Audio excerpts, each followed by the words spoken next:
Guys, APS says there is a logical explanation for the spike in shutoffs and that it's not a reflection of high electricity rates. A prominent critic of APS says the numbers should be alarming to all Arizonans. It doesn't seem right. Among the 110,000 APS customers who couldn't pay their bills and saw their power shut off in 2018, 22,000 were during those stifling summer months of June through August.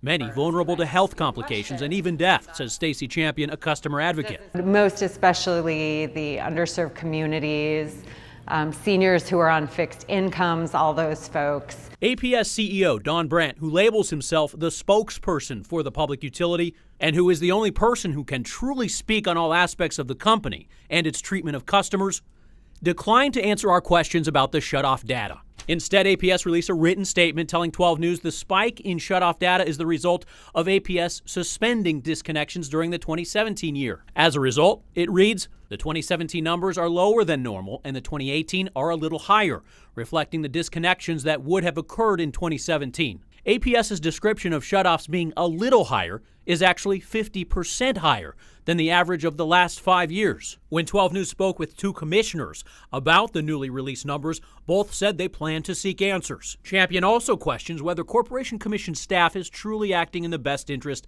of regular Arizonans.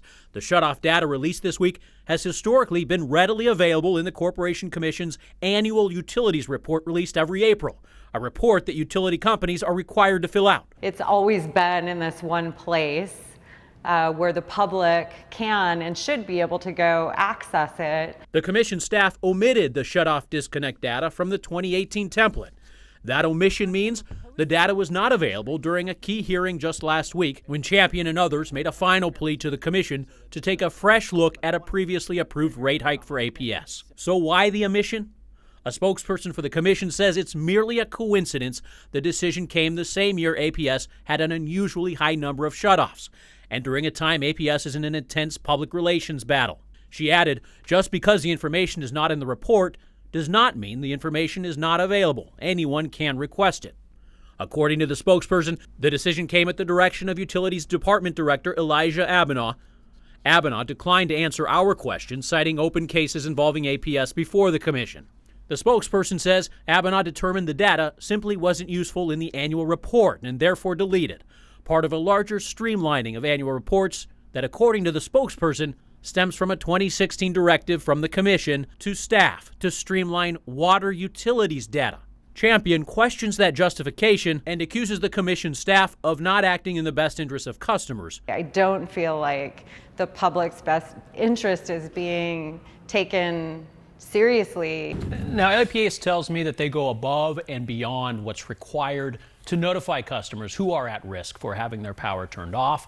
And they say they have discounts and rebates available for certain low-income populations. Joe Dana, 12 News. Okay, Joe, we want to know if you have had your power shut off by APS or if you have any other tips about this story. You can always reach the 12 News I-Team via email. It's connect@12news.com. You can also find the I-Team on Facebook and Twitter.